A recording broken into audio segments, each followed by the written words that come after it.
ഭാരവാഹികളെ, ഏറെ ബഹുമാനമുള്ള എൻ്റെ പ്രിയപ്പെട്ട നാട്ടുകാരെ, ഇനി യോഗം ഇവിടെ സംഘടിപ്പിച്ചിരിക്കുന്നതിൻ്റെ കാര്യം എല്ലാവർക്കും അറിയാം. All India Ayurveda employees therapist അസോസിയേഷനും state Ayurveda representative and workers അസോസിയേഷനും, നമുക്കറിയാം ആയുർവേദ മേഖലയെ നല്ല ഏത് മേഖലയിലെടുത്താലും അസംഘടിതരായ തൊഴിലാളികൾക്ക് തൊഴിൽ സംരക്ഷണമില്ല. അതോടൊപ്പം തന്നെ തൊഴിൽ വേതനത്തിന് ഒരു അടിസ്ഥാന സർക്കാർ നിശ്ചയിച്ചിട്ടുണ്ടെങ്കിലും പല മേഖലകളിലും ഇന്നും തൊഴിൽ എടുക്കുന്ന തൊഴിലാളിക്ക് ഉചിതമായ അർഹമായ വേതനം ലഭിക്കുന്നില്ല. അപ്പം അത്തരത്തിലുള്ള പ്രശ്നങ്ങൾ പരിഹരിക്കുന്നതിന് വേണ്ടിയിട്ട് അതിൻ്റെ നമ്മുടെ പ്രശ്നങ്ങൾ, നമ്മുടെ വേദനകൾ സർക്കാരിൻ്റെ മുന്നിൽ അവതരിപ്പിക്കുന്നതിനും കേന്ദ്ര സർക്കാരിൻ്റെ ആയുഷ് പദ്ധതിയുടെ കീഴിൽ നമ്മുടെ ഈ അസംഘടിത തൊഴിൽ മേഖലയിലുള്ള ജീവനക്കാരെ അവർക്ക് തൊഴിൽ സ്ഥലങ്ങളിലും ലഭിക്കുന്ന വേതനത്തിലും സംരക്ഷണം ലഭിക്കണം എന്നാവശ്യപ്പെട്ടുകൊണ്ട്, അതോടൊപ്പം തന്നെ വേറെയും 10 കാര്യങ്ങൾ ഏറ്റവും ജെനുവിനായിട്ടുള്ള നമുക്ക് സാധാരണക്കാരായ തൊഴിൽ മേഖലയിലുള്ള തൊഴിലാളികൾക്ക് ആവശ്യമായ വളരെ ഭരണാധികാരികൾക്ക് ഒരുപക്ഷെ ഇത് വളരെ നിസ്സാരമായിട്ടായിരിക്കും തോന്നുന്നത് നമ്മുടെ ആവശ്യം. എന്തായാലും വളരെ ജെനുവിനായിട്ടുള്ള കാര്യങ്ങൾ അവതരിപ്പിച്ചുകൊണ്ട് വരുന്ന ഫെബ്രുവരി മാസത്തിൽ ഒരു പാർലമെന്റ് മാർച്ച് സംഘടിപ്പിക്കുന്നതിന് മുന്നോടിയായിട്ടാണ് ഇത്തരത്തിലൊരു ജാഥ ഇവിടെ സംഘടിപ്പിച്ചിട്ടുള്ളത്. അധ്യക്ഷ സുനിതാകുമാരി, വേദിയിലും സദസ്സിലുമുള്ള പാർട്ടിയുടെ സംസ്ഥാന ജില്ലാ നേതാക്കളെ, ആയുഷ് മേഖല വർക്കേഴ്സ് കോർഡിനേഷൻ കമ്മിറ്റി ചെയർമാൻ, ഈ ജാഥ നയിച്ചിട്ടുള്ള ജാഥാംഗങ്ങൾ, മറ്റിവിടെ വന്നിട്ടുള്ള ഈ പരിപാടിയിൽ പങ്കെടുക്കുന്ന സുഹൃത്തുക്കളെ, സഹോദരി സഹോദരന്മാരെ, ആയുഷ് മേഖല എന്ന് പറയുമ്പോൾ അതിൽ ആയുർവേദ, യോഗ, യുനാനി, സിദ്ധ, ഹോമിയോപ്പതി തുടങ്ങിയ വിഭാഗങ്ങളാണ് ഉൾപ്പെടുന്നത്. അതിൽ ആ മേഖലയിൽ പ്രവർത്തിക്കുന്നവരും കാലാകാലങ്ങളായി ഈ ആയുഷ് മേഖലയിൽ പ്രവർത്തിക്കുക മാത്രമല്ല,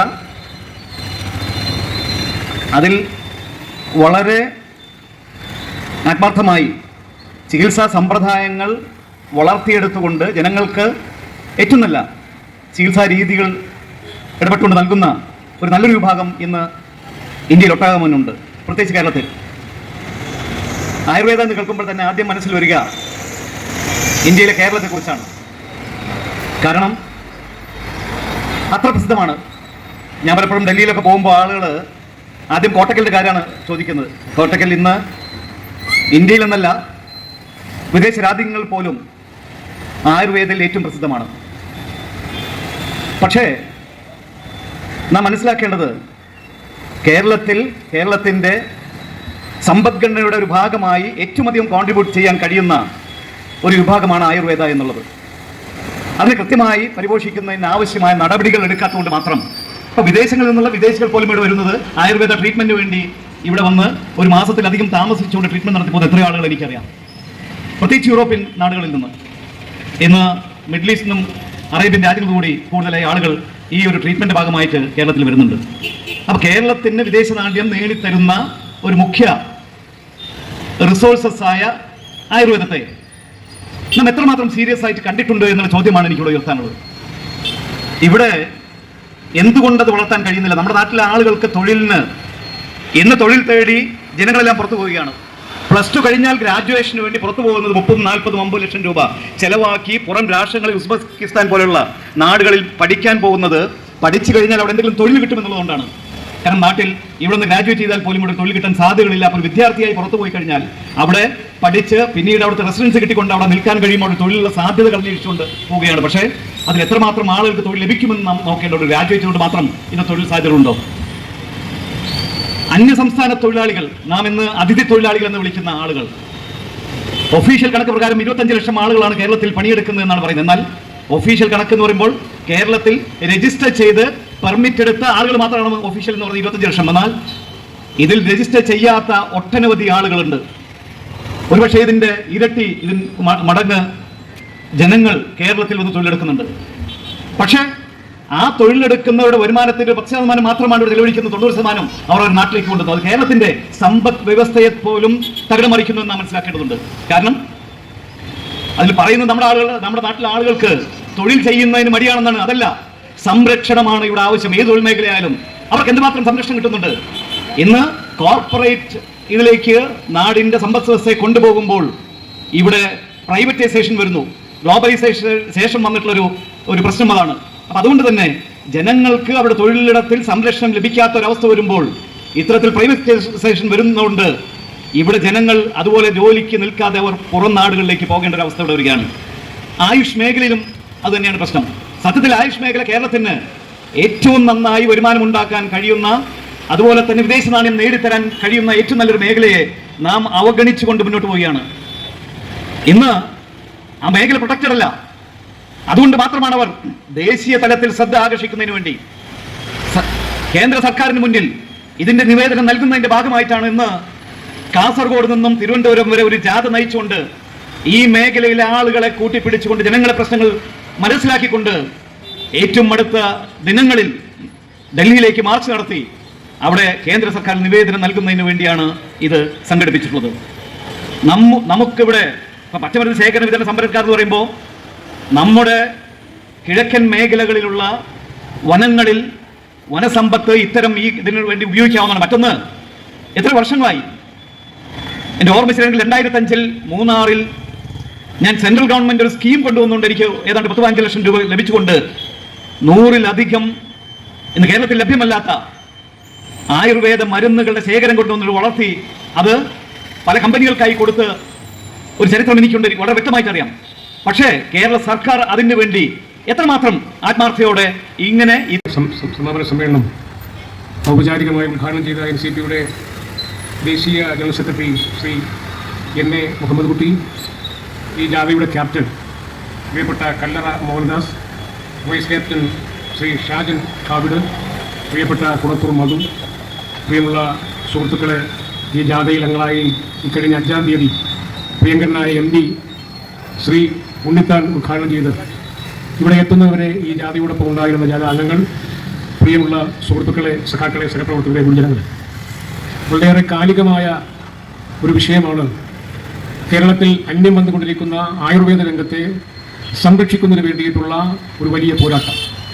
ആ പോരാട്ടം കേരളത്തിലെ 14 ജില്ലകളും കടന്ന് കേന്ദ്രത്തിൽ പോയി, ഡൽഹിയിൽ പോയി കേന്ദ്ര ഗവൺമെന്റിലേക്കും അതുപോലെ തന്നെ കേരളത്തിലെ സംസ്ഥാന ഗവൺമെന്റിലേക്കും നിവേദനം നൽകുന്നതിൻ്റെ ഭാഗമായിട്ടാണ് ഈ ജാഥ ഇവിടെ സംഘടിപ്പിച്ചതെന്ന് ഇതിൻ്റെ സംഘാടകൻ സൂചിപ്പിക്കുകയുണ്ടായി. നേരത്തെ എൻ്റെ ഉദ്ഘാടകൻ പറഞ്ഞു, അധ്യക്ഷയും പറഞ്ഞു, സ്വാഗത പ്രാസംഗനും പറഞ്ഞു, ആയുർവേദ രംഗം പാരമ്പര്യമായി നമുക്ക് സിദ്ധിച്ചിട്ടുള്ളതാണ്. ആരും ക്ലാസ് എടുക്കാതെ പരമ്പരാഗതമായി കിട്ടിയ ഒരു സംഗതിയാണ് ഭാരതത്തിലെ ആയുർവേദ രംഗം. നേരത്തെ ഇവിടെ പറഞ്ഞതുപോലെ മറ്റു രാജ്യങ്ങളൊക്കെ തന്നെ ഇത് കണ്ട് അത്ഭുതപ്പെട്ടു നിൽക്കുകയാണ്. വൈദ്യശാസ്ത്ര രംഗത്ത് നൂതനമായ ആശയങ്ങൾ കണ്ടുപിടിക്കപ്പെടുന്നതിന് മുമ്പ് ആയുർവേദ രംഗം മാത്രമായിരുന്നു നമ്മുടെ നാട്ടിൽ ഉണ്ടായിരുന്നത്. നിങ്ങൾക്ക് എവർക്കും അറിയാം. ഇപ്പോഴും വിഷം തീണ്ടിയാൽ, പാമ്പ് കടിയേറ്റാൽ ഇപ്പോഴും ഉറങ്ങാതിരിക്കുന്ന വിഷവാരികളുണ്ട് എന്ന് നമ്മൾ മനസ്സിലാക്കണം. നമ്മുടെ രംഗത്ത്, ആയുർവേദ രംഗത്ത്, നമ്മുടെ വീട്ടിൽ അല്ലെങ്കിൽ നമ്മുടെ പ്രദേശത്ത് ഒരാളിനെ പാമ്പ് കടിച്ചു എന്ന് പറഞ്ഞാൽ പാമ്പ് കടിക്ക് ചികിത്സിക്കുന്നയാൾ ഉറങ്ങാതിരിക്കും എന്നുള്ളതാണ്. എങ്ങനെ അറിയുന്നു? എങ്ങനെയാണ് അറിയാൻ കഴിയുന്നത്? അത്തരത്തിൽ വളരെ സ്പഷ്ടമായി പറയാൻ കഴിയുന്ന രംഗം. ഒരിക്കൽ നമ്മളിപ്പോൾ തൊഴിലാളികൾക്ക് വേണ്ടി പറയുമ്പോൾ ആയുർവേദ ഡോക്ടർമാർ അല്ലെങ്കിൽ ആയുർവേദ ആചാര്യന്മാർ അവരുടെ സംസ്ഥാന സമ്മേളനത്തിൽ അത് ഉദ്ഘാടനം ചെയ്തത് ഇന്നത്തെ മുഖ്യമന്ത്രി സഖാവ് പിണറായി വിജയനായിരുന്നു. അന്ന് ഞാൻ ആ സമ്മേളനത്തിൽ പങ്കെടുത്തതാണ്. ഞാൻ ശ്രീ കുളത്തൂർ മധുകുമാറോട് ഇപ്പോൾ ചോദിക്കുകയായിരുന്നു, അതാണോ ഇത് എന്നുള്ളത്. അപ്പൊ പറഞ്ഞു, അത് ആയുർവേദ രംഗത്തെ ആരോഗ്യ മേഖലയിലെ അവരുടെ വൈദ്യന്മാരുടെ സംഘടനയാണ്. അന്ന് സഖാവ് പിണറായി വിജയൻ പറഞ്ഞ വാക്കുകൾ ഞാൻ ഇന്നും ഓർക്കുകയാണ്. എന്നാണ് അദ്ദേഹം പറഞ്ഞത്? എന്റെ ജീവൻ രക്ഷപ്പെടുത്തിയത്, എന്റെ ചികിത്സയ്ക്ക് കാരണഭൂതരായത് ആയുർവേദ രംഗത്തെ വൈദ്യന്മാരായിരുന്നു. എനിക്ക് ഇടികിട്ടിയപ്പോൾ ഒക്കെ തന്നെ ഞാൻ ഇതുപോലെ സംസാരിക്കാൻ, ഇതുപോലെ നടക്കാൻ, ഇതുപോലെ എല്ലാം ചിന്തിക്കാൻ കഴിയുന്ന സാഹചര്യത്തിലേക്ക് എന്നെ എത്തിച്ചത് ആയുർവേദ രംഗത്ത് വൈദ്യരായിരുന്നു എന്നാണ് അദ്ദേഹം പറഞ്ഞത്. എന്ന് പറഞ്ഞാൽ അത് മോശമായിരുന്നു. എന്തുകൊണ്ട് ഇങ്ങനെ സംഭവിക്കുന്നില്ല? എന്തുകൊണ്ട് ഇവരെ സംരക്ഷിക്കപ്പെടുന്നില്ല? ഇതാണ് ചോദ്യം. പറയാൻ ഒട്ടനവധി കഥകൾ ഉണ്ടാകും, കേൾക്കാൻ വലിയ രസവും ഉണ്ടാകും, കൈയടിക്കാം, ഒരു പ്രശ്നവുമില്ല. പക്ഷേ കാര്യത്തിലേക്ക് കടക്കുമ്പോൾ ആരും ഉണ്ടാകില്ല എന്നുള്ള വസ്തുതയാണ് NCP വന്നിൽ ഞാൻ അഭിനന്ദിക്കുകയാണ്. ആരും ഉണ്ടാകില്ല. ഇപ്പൊ നമ്മുടെ വനമേഖല അടക്കമുള്ള പ്രദേശങ്ങളിൽ ആയുർവേദ ഔഷധ സസ്യങ്ങൾ പരമ്പരാഗത ധാരാളമായി ഉണ്ടായിക്കൊണ്ടിരിക്കുകയാണ്. ആരും നട്ടുപിടിപ്പിക്കുന്നില്ല. ആരും നമുക്കറിയാമല്ലോ, കോട്ടൂർ വനാന്തര ഭാഗങ്ങളിൽ ഒരു കാലത്ത് പറഞ്ഞു, ഒരു പച്ചില കണ്ടുപിടിച്ചു, പാറ്റന്റ് കിട്ടി, ആയുർവേദ രംഗത്ത് വലിയ മാറ്റത്തിന് വേണ്ടിയിട്ടുള്ള കാരണമായി. വലിയ വാർത്ത. ഇന്നെവിടെ ആരോഗ്യ പച്ചില? എവിടെ കാണാൻ കഴിയുന്നത്? കേൾക്കുന്നുണ്ടോ? ആ ആരോഗ്യ പച്ചില നമ്മൾ കഴിച്ചാൽ മാസങ്ങളോളം മറ്റ് അന്നം കഴിക്കണ്ട, ഭക്ഷണം കഴിക്കണ്ട, ഒരുപാട് ഔഷധ ഗുണമുള്ളതാണ്. അഗസ്ത്യകൂടത്തിന്റെ താഴ്വരയിൽ ഉണ്ടാക്കപ്പെടുന്ന അല്ലെങ്കിൽ ഉള്ള ഒരു പച്ചിലയാണ് ആരോഗ്യ പച്ചില, ആരോഗ്യ പച്ച. ഇന്ന് അതിനെ കേൾക്കാൻ പോലും ഇല്ല, എവിടാണെന്ന് പോലും അറിയില്ല. കന്യകത്വം നഷ്ടപ്പെടാത്ത ആയുർവേദ പച്ചില മരുന്നുകളുടെ സങ്കരഭൂമി അതാണ് നമ്മുടെ ഇടങ്ങൾ. അത് ഇന്ന് വച്ചുപിടിപ്പിക്കുന്നില്ല എന്ന് മാത്രമല്ല, നശിപ്പിക്കപ്പെടുകയാണ്. അതിന് പകരം പൂന്തോട്ടങ്ങളുണ്ട്. പൂന്തോട്ടങ്ങൾ വേണ്ട എന്നല്ല, പക്ഷെ ആയുർവേദ പച്ചമരുന്ന് ഉപയോഗപ്പെടുത്തുന്നതിന് വേണ്ടി നമ്മൾ എന്ത് ചെയ്യുന്നു? നിങ്ങൾ അറിയേണ്ട ഒരു കാര്യം, കോടിക്കണക്കിന് രൂപ ആരുടെയോ കാലത്ത് കേന്ദ്ര ഗവൺമെന്റ് പദ്ധതിയായിട്ടുണ്ട്. അത് സമയബന്ധമായി ഈ മേഖലയിലുള്ള ആളുകൾ വാങ്ങിക്കുന്നില്ല എന്ന പരാതി അവർ പറയുമ്പോൾ കോടിക്കണക്കിന് ലാഭസാവുകയാണ്. ഏക്കർ കണക്കിന് ഭൂമി കൊടുക്കാൻ ഗവൺമെന്റ് തയ്യാറെന്ന് പറയുന്നു. എവിടെ നടക്കുന്നു? ഭൂമി കൊടുക്കാൻ തയ്യാർ. ആരോഗ്യ മേഖലയെ സംരക്ഷിക്കുന്നതിന് വേണ്ടി ഏതാണ്ട് 36ഓളം കോടി രൂപ കഴിഞ്ഞ സാമ്പത്തിക വർഷം ഉണ്ടായി എന്ന് കേൾക്കുകയാണ്. ആരറിയുന്നു? ആര് ചെയ്യുന്നു? ആരും ചെയ്യുന്നില്ല. ഇതെല്ലാം ലാഭസാവുകയാണ്. ഇതെല്ലാം വകമാറ്റി ചെലവഴിക്കപ്പെടുകയാണ്. ജാഥ ക്യാപ്റ്റൻ ശ്രീ കല്ലറ മോഹൻദാസ് ജാഥയെക്കുറിച്ചുള്ള എല്ലാ കാര്യങ്ങളും വിശദമായി സംസാരിക്കുന്നതിലേക്കായി ക്ഷണിച്ചോളൂ.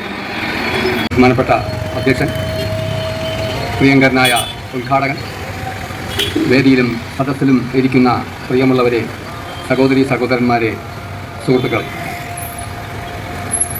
കഴിഞ്ഞ ഞായറാഴ്ച രാവിലെ 10 മണിക്ക് തൊഴിലായി അംഗീകരിച്ചുകൊണ്ട് ഗവൺമെൻറ് ഗസറ്റ് പുറപ്പെടുവിച്ചിട്ടുണ്ട്. അതുകൊണ്ട് പാരമ്പര്യ വൈദ്യന്മാർ പേടിച്ച് പുറത്തേക്ക് ഓടിപ്പോകേണ്ട കാര്യമൊന്നുമില്ല. ഇന്നത്തെ ക്വാളിഫൈഡുകാർ പഠിക്കുന്നത് പാരമ്പര്യ വൈദ്യനായ KC കുഞ്ഞിരാമൻ വൈദ്യരടക്കമുള്ള വൈദ്യന്മാരുടെ പുസ്തകങ്ങളാണ്. എന്നാൽ ഇവർ ഈ പുസ്തകങ്ങൾ കൂടി വലിച്ചെറിയണം, അല്ലെങ്കിൽ തീയിട്ട് കത്തിക്കണം. എന്താണെന്ന് വെച്ചാൽ ഞങ്ങളത് പഠിക്കില്ല. വൈദ്യന്മാരുടെ പുസ്തകങ്ങൾ ഞങ്ങൾ പഠിക്കില്ല. ഞങ്ങളുടെ ഡോക്ടർമാർ ഡിഗ്രിയും BA MS MD എടുത്തുള്ളവരുടെ മാത്രം പുസ്തകങ്ങളെ ഞങ്ങൾ പഠിക്കൂ എന്നവർ പറയണം.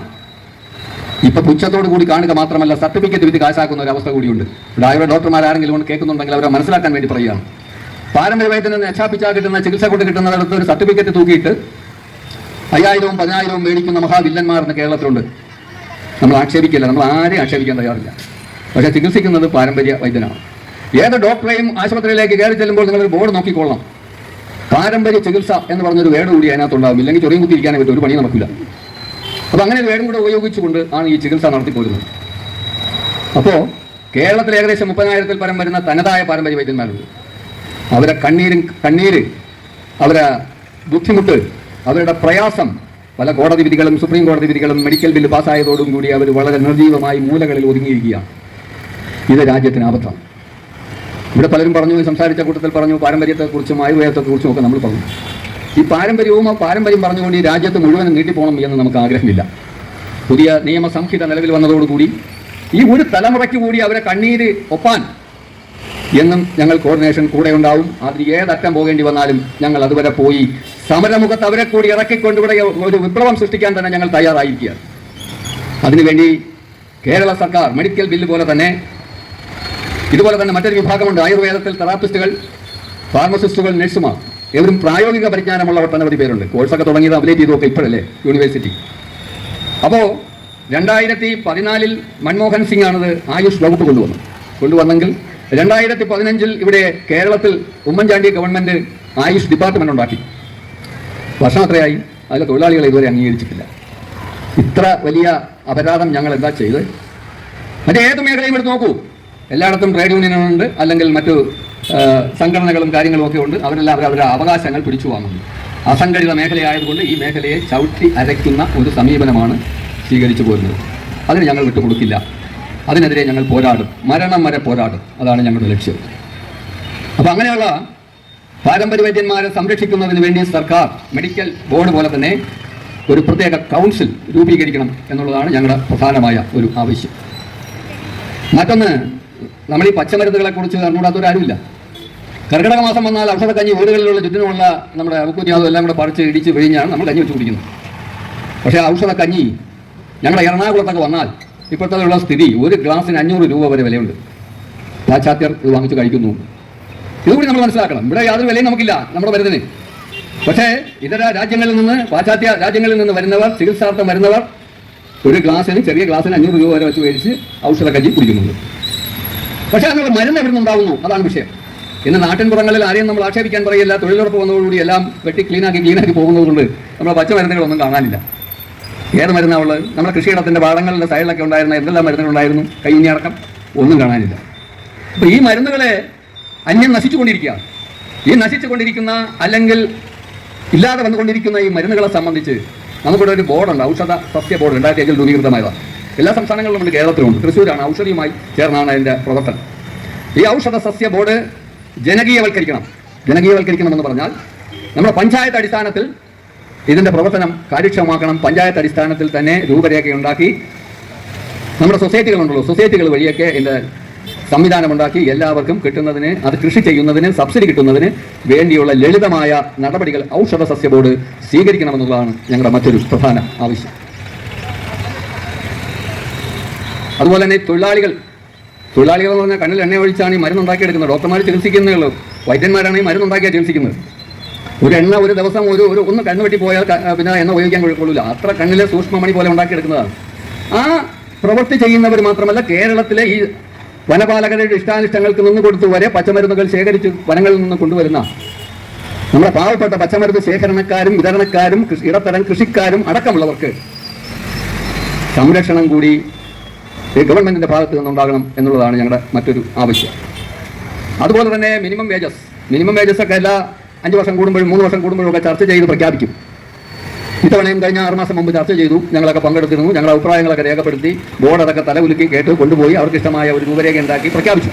അതിനൊന്നും നമുക്ക് അതൃപ്തിയില്ല. പക്ഷേ നിങ്ങൾ പ്രഖ്യാപിച്ച കാശെങ്കിലും ഞങ്ങളുടെ തൊഴിലാളിക്ക് കിട്ടാനുള്ള ഒരു നിലപാട് ഉണ്ടാകും. മിനിമം വേതനം ഉണ്ടല്ലോ, ആ മിനിമം വേതനം ഇവിടെ പണിയെടുക്കുന്ന തൊഴിലാളിക്ക് സമയബന്ധിതമായി കിട്ടാനും രണ്ടാമതായി തുക മുഴുവനും കിട്ടാനുള്ള സംരക്ഷണം കിട്ടാനുള്ള ഒരു അനുവാദം നമുക്ക് ഉണ്ടാകും. ഇവിടെ ഉദ്ഘാടകൻ സൂചിപ്പിച്ചു, ഇവിടുന്ന് വടക്കേ ഇന്ത്യയിലേക്കും മറ്റ് സ്ഥലങ്ങളിലേക്കും ഇതര സംസ്ഥാനങ്ങളിലേക്കും ആൾക്കാർ ഇങ്ങനെ ചേക്കേറി പോവുകയാണ്. എന്തുകൊണ്ടാണ്? അവിടെ പോയാൽ 10,000 കിട്ടുമെങ്കിൽ ഇവിടെ കിട്ടുന്നത് 3,000 2,000 ഒക്കെയാണ്. ഇതാണ് അവരുടെ സ്ഥിതിവിശേഷം. അതുകൊണ്ടാണ് അവർ പോകുന്നത്. അപ്പോൾ ഇവിടുത്തെ 2 ഇരട്ടി ശമ്പളം കിട്ടുമ്പോൾ അങ്ങോട്ട് പോകും. അതാണ് സ്ഥിതി. ഇവിടെ ഇപ്പോൾ ഉള്ള സ്ഥിതി എന്താ? അന്യം നിന്നുകൊണ്ടിരിക്കുന്ന ഈ പച്ചമരുന്നുകളെ സംബന്ധിച്ച് അതിൻ്റെ തിരിച്ചറിവുള്ളവർ കേരളത്തിൽ കുറഞ്ഞു വരുന്നു. 1.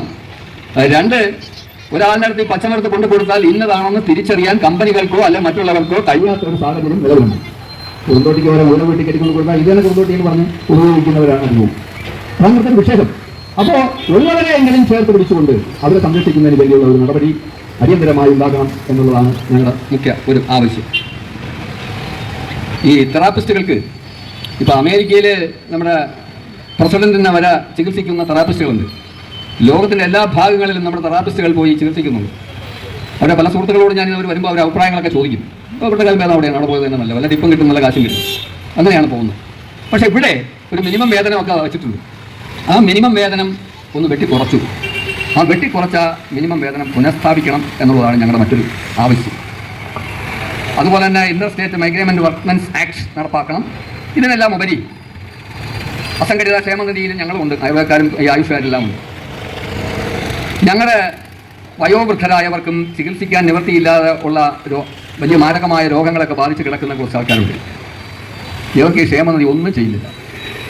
അപ്പോൾ ഞങ്ങളുടെ ഡിമാൻഡ്, ഞങ്ങളുടെ ആവശ്യം, ഇതര സംസ്ഥാനങ്ങളിൽ നിന്നും ലക്ഷക്കണക്കിന് കേരളത്തിൽ മരുന്ന് കൊണ്ടുവന്ന് വിൽപ്പന നടത്തുന്നു, പേറ്റന്റ് മരുന്ന് ഉൾപ്പെടെ കൊണ്ടുവന്ന് വിൽപ്പന നടത്തുന്നു. നമ്മളത് വാങ്ങിച്ച് വിഴുങ്ങുന്നു. ഈ മരുന്നുകൾക്ക് 2% സെസ് ഏർപ്പെടുത്തണം ഗവൺമെൻറ്. ഏർപ്പെടുത്തി പുട്ടടിച്ചാൽ മാത്രം പോരാ. അത് ഞങ്ങളുടെ ബുദ്ധിമുട്ട് അനുഭവിക്കുന്ന ഈ തൊഴിൽ വിഭാഗത്തിൻ്റെ ചികിത്സയ്ക്കും മറ്റ് ബുദ്ധിമുട്ടുകൾക്കും ആ ബോർഡ് പ്രത്യേക കമ്മിറ്റി ഉണ്ടാക്കി നൽകണമെന്നുള്ളതാണ് ഞങ്ങളുടെ മറ്റൊരു ആവശ്യം. ഇങ്ങനെ ജീവനക്കാരുടെ സേവന വേതന വ്യവസ്ഥകൾ ഉൾപ്പെടെയുള്ള 10 ആവശ്യങ്ങൾ ഉന്നയിച്ചുകൊണ്ടാണ് ഈ ജാഥ കാസർഗോഡ് നിന്ന് ആരംഭിച്ചത്. ഈ കാസർഗോഡ് നിന്ന് ജാഥ ആരംഭിക്കാനുണ്ടായ ഒരു കാരണം, ഈ മേഖലയിലെ എല്ലാ സമസ്ത തൊഴിലാളികളെയും, ആയുർവേദ മേഖലയിലെ റെപ്രസെൻറ്റേറ്റീവ്മാർ, തെറാപ്പിസ്റ്റുമാർ, കടകളിൽ പണിയെടുക്കുന്നവർ, ഡിസ്ട്രിബ്യൂഷനിൽ പണിയെടുക്കുന്നവർ, കമ്പനികളിൽ പണിയെടുക്കുന്നവർ, പച്ചമരുന്ന് ശേഖരണക്കാർ, വിതരണക്കാർ, ചെറുകിട കർഷകർ, ഇവരെല്ലാം ആവശ്യങ്ങളും അഭിപ്രായങ്ങളും വ്യത്യസ്തമാണ്. നമ്മുടെ ഈ വിരൽ പോലെ തന്നെ വ്യത്യസ്തമായ അഭിപ്രായങ്ങളും ആശയങ്ങളും അതിൻ്റെ രൂപരേഖയും ഒക്കെ ഉള്ളവരാണ്. ഇവരെല്ലാം നേരിൽ കണ്ട് അവരുടെ വ്യാധികൾ, അവരുടെ ബുദ്ധിമുട്ടുകൾ, അവരുടെ പ്രശ്നങ്ങൾ ഇത് നേരിട്ട് പഠിക്കുന്നതിനും അവരുമായി സമ്പാദിക്കുന്നതിനും ആ സമ്പാദിച്ച് അവരിൽ നിന്ന് കിട്ടുന്ന രൂപരേഖ, അവർ തരുന്ന മെമ്മോറാണ്ടം, അതിൻ്റെ സൂക്ഷ്മ പരിശോധന നടത്തിയാണ് നമ്മൾ ഈ ഗവൺമെൻറ്റിന് ഇത് സമർപ്പിക്കുന്നത്. അതിനുവേണ്ടിയാണ് ജാഥ നടത്തുന്നത്. കാസർഗോഡ് തിരുവനന്തപുരം വരെ ഒരു വണ്ടി ഓടി ഇങ്ങനെ തൊപ്പിയും വെച്ച് നടന്നുകൊണ്ട് വല്ല കാര്യമുണ്ടോ? അകൈതവമായ നന്ദി അറിയിക്കുന്നു. അതിനോടൊപ്പം ഈ വിഷയങ്ങൾ ഇത്രയും വിഷയങ്ങൾ അവതരിപ്പിക്കാൻ ഇവിടെ അവസരമുണ്ടാക്കി തരുന്ന പ്രത്യേകമായ ചില സംഘാടകരുണ്ട്. ആ സംഘാടകരെ പ്രത്യേകമായി അഭിനന്ദിക്കാൻ, പേരെടുത്തൊന്നും ഞാൻ പറയുന്നില്ല, അഭിനന്ദിക്കാൻ ആഗ്രഹിക്കുന്നു. ഇതിനുപരി ഇത് ശ്രമിച്ച, ഈ വിഷയങ്ങൾ ശ്രമിച്ച നല്ലവരായ നെടുമങ്ങാട് നാട്ടുകാർക്ക്, ഹൃദയത്തിൻ്റെ ഭാഷയിൽ ആദരണീയരായ നാട്ടുകാർക്ക് പ്രത്യേക അഭിനന്ദനം അറിയിച്ചുകൊണ്ട് നിർത്തുന്നു. നന്ദി, നമസ്കാരം. CPയുടെ ജില്ലാ പ്രസിഡന്റ് ശ്രീ അഡ്വക്കേറ്റ് സൈഫുദ്ദീൻ അവരെ ക്ഷണിച്ചോളൂ.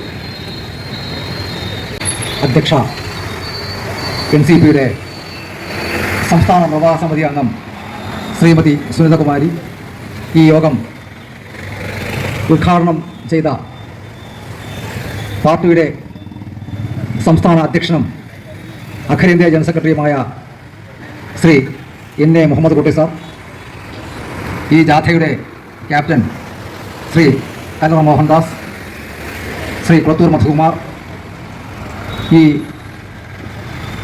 യോഗം സംഘടിപ്പിച്ച ശ്രീ കരണം രാജ്കുമാർ, ശ്രീ ലൈജു, ശ്രീ വള്ള ശ്രീകുമാർ, ഇവിടെ കൂടിയിരിക്കുന്ന മറ്റ് പ്രധാന പാർട്ടി നേതാക്കളെ, സുഹൃത്തുക്കളെ, ആയുഷ് മേഖല അഭിമുഖീകരിക്കുന്ന പ്രധാന പ്രശ്നങ്ങൾ ഉയർത്തിപ്പിടിച്ചുകൊണ്ട് അവരുടെ പ്രശ്നങ്ങൾ എന്താണെന്ന് ജനങ്ങളെ മനസ്സിലാക്കുവാൻ കേരളത്തിൽ അങ്ങോളം ഇങ്ങോളം ഒരു ജാഥ സംഘടിപ്പിക്കുവാനുണ്ടായ സാഹചര്യം ഉണ്ടാക്കിക്കൊടുത്തത് നമ്മുടെ പാർട്ടിയുടെ സംസ്ഥാന പ്രസിഡന്റ് ശ്രീ NA മുഹമ്മദ് കുട്ടി സാറാണ്. ജാഥ ക്യാപ്റ്റൻ ശ്രീ കല്ലറ മോഹൻദാസ് ഈ വിഷയവുമായി ബന്ധപ്പെട്ട് അദ്ദേഹത്തോട് സംസാരിക്കുകയും ഏകദേശം 30,000-ഓളം ജീവനക്കാർ അല്ലെങ്കിൽ തൊഴിലാളികളുള്ള ഒരു ജനവിഭാഗത്തിൻ്റെ നീതി നിഷേധത്തിനെതിരെ ജനങ്ങളെ ബോധവൽക്കരിച്ചുകൊണ്ട് അവരുടെ അവകാശ പോരാട്ടങ്ങൾക്ക് നേതൃത്വം നൽകുവാൻ പര്യാപ്തമാക്കിയ ഒരു രാഷ്ട്രീയ പ്രസ്ഥാനത്തിൻ്റെ തലവനാണ്. NCP എന്ന് പറഞ്ഞ രാഷ്ട്രീയ പ്രസ്ഥാനത്തിൻ്റെ അധ്യക്ഷനാണ് അദ്ദേഹം. കഴിഞ്ഞ ദിവസം അദ്ദേഹം ട്രയാങ്കിൾ എന്ന് പറയുന്ന ഒരു സോഷ്യോ കൾച്ചറൽ ഓർഗനൈസേഷൻ രൂപം നൽകുകയും അതിന് ഉദ്ഘാടന കർമ്മം നിർവഹിക്കുകയും ഉണ്ടായി. കേരളത്തിലെ തിന്മയ്ക്കെതിരെ പ്രതികരിക്കുവാനും പ്രതിരോധ ശക്തികൾക്കെതിരെ പ്രതിഷേധിക്കുവാനും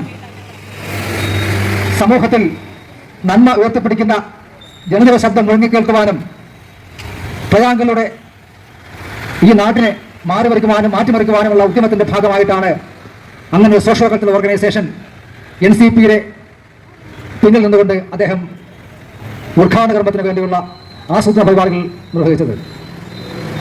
ഇവിടെ ഈ മേഖലയിൽ വർക്ക് ചെയ്യുന്ന പ്രധാന ജീവനക്കാരുടെ അല്ലെങ്കിൽ തൊഴിലെടുക്കുന്ന ജീവനക്കാരുടെ അസംഘടിത മേഖലയിലെ പ്രശ്നങ്ങൾ ഗവൺമെൻറ് ശ്രദ്ധിക്കുന്നില്ല എന്നൊരു ബോധത്തിൻ്റെ അടിസ്ഥാനത്തിൽ അവരെ ഉയർത്തിക്കൊണ്ടുവരിക, അല്ലെങ്കിൽ അവരുടെ വിഷയങ്ങൾ ഗവൺമെൻറ് ശ്രദ്ധയിൽപ്പെടുത്തുക എന്ന അഴിയന്റെ ലക്ഷ്യം മുൻനിർത്തിയാണ് ഇങ്ങനെ ഒരു ജാഥ കേരളത്തിൽ കാസർഗോഡ് നിന്നും ആരംഭിച്ച് തലസ്ഥാന നഗരിയായ ട്രിവാൻഡ്രത്ത് അവസാനിപ്പിച്ചിട്ടുള്ളത്. ഈ ജാഥ ഇന്നിവിടെ അവസാനിപ്പിക്കുമ്പോൾ അദ്ദേഹം പറഞ്ഞ ചില വിഷയങ്ങളിലേക്ക് നമുക്ക് തീർച്ചയായും വിരൽ ചൂണ്ടാതിരിക്കുവാൻ നമുക്ക് കഴിയുന്നില്ല. കാരണം ഈ മേഖല നാളെ അഭിമുഖീകരിക്കാൻ പോകുന്ന പ്രശ്നങ്ങൾ, അല്ലെങ്കിൽ ആയുർവേദവും ഒറ്റമൂലിയും യുനാനിയും ഒക്കെ ഇല്ലാതായാൽ നമ്മുടെ സമൂഹത്തിൽ നമ്മൾ അനുഭവിക്കാൻ പോകുന്ന ദുരന്തത്തിൻ്റെ നേർക്കാഴ്ച അദ്ദേഹം വരച്ചു കാട്ടുകയുണ്ടായി. പലപ്പോഴും നമ്മൾ ആധുനിക മെഡിസിനെ ആശ്രയിക്കുന്നുണ്ടെങ്കിലും ചില പാരമ്പര്യ രോഗങ്ങൾക്കും ഒടുവിൽ ചതവ് പോലെയുള്ള ചില മാരക ശാരീരിക പ്രശ്നങ്ങൾക്കും ക്യാൻസർ പോലെയുള്ള മാരക രോഗങ്ങൾക്കുമെല്ലാം ഒരു പരിധിവരെ ആയുഷ് മേഖലയിൽ സിദ്ധ ഔഷധം ഉണ്ടെന്നാണ് എൻ്റെ അറിവ്. അപ്പോൾ ആ മേഖലയെ സംരക്ഷിക്കേണ്ടത് നമ്മുടെ പാരമ്പര്യത്തിൻ്റെ ഒരു അടിസ്ഥാന സൂചകമായി നിലനിൽക്കുന്ന ഒരു മേഖലയാണ് ആയുഷ് മേഖല. അപ്പോൾ ആ മേഖല നമ്മുടെ സംസ്കാരവുമായി ബന്ധപ്പെട്ട് നിലനിൽക്കുന്നു. ഇന്ത്യയിലെ സാംസ്കാരിക രംഗത്ത്, ഇന്ത്യയിലെ പാരമ്പര്യ രംഗത്ത്, പരമ്പരാഗത രംഗത്ത് ആയുഷ് മേഖല എന്ന് പറയുന്നത് തികച്ചും അവഗണിക്കാനാകാത്ത ഒരു വൈദ്യശാസ്ത്രമാണ്. ആ വൈദ്യശാസ്ത്രം നമ്മൾ ഡെവലപ്പ് ചെയ്തുകൊണ്ട് ആധുനിക മേഖലയിലേക്ക് കടന്നുപോയെങ്കിലും അതിന് അടിസ്ഥാന സൂചികയായി നിലനിൽക്കുന്ന ആയുഷ് മേഖലയെ തീർച്ചയായും സംരക്ഷിക്കേണ്ടത് നമ്മൾ ഓരോരുത്തരുടെയും ഓരോ പൗരൻ്റെയും അടിസ്ഥാനപരമായ ബാധ്യതയായി കാണുന്നു. ആ ബാധ്യതയെ കൃത്യമായി നമ്മൾ ഏറ്റെടുത്തുകൊണ്ട് ഈ സമൂഹത്തിൽ അത് നിർവചിക്കുന്നതിന് വേണ്ടി, ഈ സമൂഹത്തിൽ അത് അടയാളപ്പെടുത്തുന്നതിന് വേണ്ടി അദ്ദേഹം ചെയ്ത ഈ യജ്ഞത്തെ അദ്ദേഹത്തെ ഞാൻ അഭിനന്ദിക്കുന്നതോടൊപ്പം തന്നെ ഇനിയും ഈ പ്രശ്നങ്ങൾ ഉയർത്തിപ്പിടിച്ചുകൊണ്ട് ഈ ജാഥ ഇന്നിവിടെ അവസാനിക്കുന്നുവെങ്കിലും അതിന് സമാപന സമ്മേളനമാണെങ്കിലും ഈ ജാഥ ഉയർത്തിയ മുദ്രാവാക്യങ്ങൾ, ഈ ജാഥ ഉയർത്തിയ ലക്ഷ്യങ്ങൾക്ക് വേണ്ടി നിങ്ങൾ പോരാട്ടം തുടരണമെന്ന് മാത്രം അഭ്യർത്ഥിച്ചുകൊണ്ട് അതിന് നിങ്ങൾക്ക് എല്ലാവിധ പിന്തുണയും ആഹ്വാനം ചെയ്തുകൊണ്ട് നിങ്ങൾക്ക് എല്ലാവിധ നന്ദിയും ആശംസിച്ചുകൊണ്ട് നിങ്ങൾ ഇനിയും നിങ്ങൾ ഉയർത്തിയ മുദ്രാവാക്യങ്ങൾക്ക് വേണ്ടി നിലനിൽക്കണമെന്ന് മാത്രം ഞാൻ ആശംസിച്ചുകൊണ്ട് ഞാൻ എൻ്റെ വാക്കുകൾ ഉപസംഹരിക്കുന്നു. നിങ്ങൾക്ക് എൻ്റെ സ്നേഹാഭിവാദനങ്ങൾ. ശ്രീ ഷാജൻ കാവ്യദിനെ ക്ഷണിച്ചുകൊള്ളുന്നു. സ്നേഹിതരെ, നമ്മുടെ ആയുഷ് മേഖലയിലെ ജീവനക്കാരുടെ പ്രശ്നങ്ങൾ പരിഹരിക്കുന്നതിനായി കാസർഗോഡ് നിന്ന് ആരംഭിച്ച നമ്മുടെ ജാഥ ഇവിടെ നെടുമങ്ങാട് അവസാനിക്കുകയും അതിൻ്റെ പൊതുസമ്മേളനത്തിലാണ് നമ്മളിപ്പോൾ എല്ലാവരും ഇരിക്കുന്നത്. എൻ്റെ പേര് ഷാജൻ ജോർജ് എന്നാണ്. All India Ayurveda employees and therapist അസോസിയേഷൻ്റെ ജനറൽ സെക്രട്ടറിയാണ്. നമ്മുടെ ഈ ജാഥ തുടങ്ങുന്നതിന് മുമ്പ് കല്ലറ മോഹൻദാസ് ജി എനിക്ക് ഗുരുസ്ഥാനീയനാണ്. കഴിഞ്ഞ 12 വർഷമായിട്ട് അദ്ദേഹത്തെ നേരിട്ട് അറിയുന്ന ഒരാളാണ്. അദ്ദേഹം പറഞ്ഞു, ഷാജൻ നമുക്ക് നോക്കല്ലേ, ഇങ്ങനെ കാര്യം ചെയ്യണം. ഓക്കെ, ഞങ്ങളന്ന് തന്നെ അവർക്ക് നേരവുമില്ല. പക്ഷേ ഞാനിപ്പോൾ കണ്ട ഒരു കാര്യം, NCPയുടെ നേതൃത്വം ഇത് നന്നായി കണ്ടറിഞ്ഞു എന്നുള്ളതിന് ഞാനൊരു നല്ല നന്ദി പറയുകയാണ്. കാരണം ഈ ഒരു മേഖലയെ എങ്ങനെയാണ് അവർ നോക്കിക്കണ്ടതെന്ന് എനിക്ക് മനസ്സിലായി. അതിനുള്ള എല്ലാ സപ്പോർട്ടും എല്ലാ പിന്തുണയും പ്രഖ്യാപിച്ചു. എനിക്ക് അത് നന്ദിയോടെ മാത്രമേ പറയാൻ കഴിയുകയുള്ളൂ. ഒറ്റ കാര്യം മാത്രം പറയാം. ഞാൻ പ്രസിഡൻ്റായിരിക്കുന്ന കാലത്താണ് മോഹൻദാസ് സാറിനെ പരിചയപ്പെട്ടത്. അപ്പം അന്ന് തന്നെ പറഞ്ഞിരുന്നു, നമ്മുടെ ഈ മേഖലയെ ഉയർത്തണമെങ്കിൽ സംഘടിതരായിട്ട് നമ്മളെല്ലാവരും പല മേഖലകളിലുള്ള എല്ലാവരും ഒന്നിപ്പിച്ചുകൊണ്ട് മുന്നോട്ട് പോകണമെന്ന് നിരന്തരം ആവശ്യപ്പെട്ടതിൻ്റെ അടിസ്ഥാനത്തിൽ മോഹൻദാസ് സാർ നേതൃത്വം കൊടുത്ത് ദേശീയ പാരമ്പര്യ നാട്ടറിവ് നാട്ടുവൈദ്യ സംയുക്ത സഹായ സമിതി എന്ന ഒരു സംഘടന, ഈ സംഘടനകളുടെ ഒരു സംഘടന കൺസോർഷ്യം രൂപീകരിച്ചിരുന്നു. അന്ന് അതിൻ്റെ ജോയിൻറ്റ് കൺവീനറായിട്ടാണ് ഞാൻ പ്രവർത്തനം ആരംഭിച്ചത്. സാർ ചെയർമാനായിരുന്നു. എന്തോ അത് മുന്നോട്ട് പോകാനോടൊക്കെ ഈ ശരിയായ രീതിയിലല്ലാത്ത പെരുമാറ്റ രീതി കാണിക്കുക, ഇതിനൊക്കെ എതിരായിട്ട് വളരെ ശക്തമായിട്ട് പ്രവർത്തിക്കുന്ന ഒരു സംഘടനയും പ്രവർത്തകരുമാണ് ഞങ്ങൾ. അപ്പം ഇതൊക്കെ എണ്ണം കൂടുമ്പോൾ അതിനർത്ഥം ഇത് ശരിയായ രീതിയിലല്ല നടക്കുന്നതെന്നാണ്. അപ്പോൾ ഞാൻ പറഞ്ഞു വന്ന കാര്യം ചുരുക്കത്തിൽ പറയുകയാണ്. ഈ ഒരു ജാഥ അതിനൊരു നാന്ദി കുറിച്ചിട്ടുണ്ട്. മോഹൻദാസ് സാറിൻ്റെ പിന്നിൽ ഞങ്ങൾ കട്ടയ്ക്ക് നിൽക്കാൻ തയ്യാറാണ്. അത് ഞങ്ങൾ എപ്പോഴും പറയും. ഞാൻ തെറാപ്പിസ്റ്റാണ്. ഈ ഡിസംബർ മാസം പോലും വർക്ക് ചെയ്തിട്ടാണ് ഞാൻ ഗുജറാത്തിനെ വർക്ക് ചെയ്തിരുന്നത്. അപ്പോൾ പറഞ്ഞു വന്നതെന്ന് വെച്ചാൽ ഗ്രൗണ്ടിൽ ടു എർത്തായിട്ട് വർക്ക് ചെയ്യുന്നവർക്ക് ഈ ഒരു മേഖല ശക്തമായ പിന്തുണ കിട്ടുന്നില്ല. ഇപ്പോൾ 2023 ജൂണിൽ വന്ന മിനിമം വേതനം നടപ്പിലാക്കിയ സംസ്ഥാനമാണ് നമ്മുടെ. പക്ഷേ ഇത് നടപ്പിലാക്കാതിരിക്കാനുള്ള ഗവേഷണമാണ് ഉടമകളുടെ സംഘടനകളും അതുപോലെ നമ്മുടെ ലേബർ ഡിപ്പാർട്ട്മെൻറ്റിൻ്റെ പല ഉദ്യോഗസ്ഥരും നടത്തുന്നത്. അതിനെതിരെ ഇതിൽ വന്ന ജാഥാംഗം നമ്മുടെ വാഹന പ്രചരണത്തിൽ വന്ന ജോൺസൺ അറിയാം. ഞാൻ ലേബർ ഓഫീസറോട് ഒറ്റ കാര്യം പറഞ്ഞത്, നിങ്ങളിപ്പോൾ ചെയ്യുന്നത് ശരിയല്ല എന്ന് ഓപ്പണായിട്ട് പറയുകയും അത് റെക്കോർഡ് ചെയ്യുകയും ചെയ്ത് അദ്ദേഹത്തിന് മുന്നിൽ തന്നെ ഫോട്ടോ എടുത്തിട്ടാണ് നമ്മളിപ്പോൾ നിവേദനം കൊടുത്ത് മേടിച്ച് തിരിച്ചു പോയത്. അപ്പോൾ രാഷ്ട്രീയ പ്രസരത്തേക്കാൾ ഉപരി, രാഷ്ട്രീയ സമ്മർദ്ദത്തേക്കാൾ ഉപരി ഒരു 10 പേര് നമുക്ക് നല്ല രീതിയിൽ പ്രവർത്തിക്കാൻ കിട്ടണം. അത് വരും നാളുകളിൽ മോഹൻദാസിനകത്ത് പ്രതീക്ഷിക്കാം. ആർജവമുള്ള അനുയായികളെ ലഭിക്കും, അതിൽ യാതൊരു സംശയവുമില്ല. അതിൻ്റെ നാന്ദിയാണ് ഈ ജാഥ എന്ന് മാത്രം പറയുന്നു. ജാഥയ്ക്ക് വേണ്ടി സഹകരിച്ച എല്ലാവരോടും പ്രത്യേകം നന്ദിയുണ്ട്. NCPയുടെ ചെറിയ തലം മുതൽ ബ്രാഞ്ച് തലം മുതൽ സംസ്ഥാന കമ്മിറ്റി വരെ കേന്ദ്ര കമ്മിറ്റി വരെ ഉൾപ്പെട്ടുകൊണ്ട് ഞങ്ങളെ സഹായിച്ചതിന് പ്രത്യേകം നന്ദി. എല്ലാ ജാഥാംഗങ്ങൾക്കും ഇതിനുവേണ്ടി സംഘടിപ്പിച്ച എല്ലാവർക്കും നന്ദി പറഞ്ഞുകൊണ്ട് നന്ദി പറയുന്നതിലേക്കായി നിയോജകമണ്ഡലം പ്രസിഡന്റ് ശ്രീ വട്ടപ്പാലചന്ദ്രൻ അവരുടെ സാദരം ക്ഷണിക്കുന്നു. NCPയുടെ സംസ്ഥാന പ്രസിഡന്റ് ശ്രീ ബഹുമാനപ്പെട്ട മുഹമ്മദ് കുട്ടി സർവർകൾ, ജില്ലാ പ്രസിഡന്റ് ശ്രീ സൈഫുദ്ദീൻ സർവർകൾ, ആയുർവേദത്തിൻ്റെ ആചാര്യന്മാരായ ഈ ജാഥ ക്യാപ്റ്റന്മാർ, എല്ലാത്തിനുപരി ഞങ്ങളെ ഇത്രയും സമയം ശ്രവിച്ച നല്ലവരായ നാട്ടുകാർ എല്ലാവർക്കും, പ്രത്യേകിച്ച് ആയുർവേദ ക്ലാസ് എന്ന പോലെ ഈ ആയുർവേദത്തെ പറ്റി വിശദീകരിച്ച ആയുർവേദ ആചാര്യന്മാർക്കും നെടുമങ്ങാട് ബ്ലോക്ക് കമ്മിറ്റിയുടെ പേരിൽ ഞാൻ എൻ്റെ நன்றி രേഖപ്പെടുത്തിക്കൊള്ളുന്നു. சிறுவர்களுக்கு இந்த யாத்திரையை முன்னெடுத்த ஐயா மோகன்தாஸ் ஐயா, பிரசிடண்ட் சாஜன் சேனுக்கும், மோகன் குட்டி ஐயா மற்றும் இந்த இது NCPயோட அனைத்து நேதாவுகளுக்கும் என்னோட நன்றி.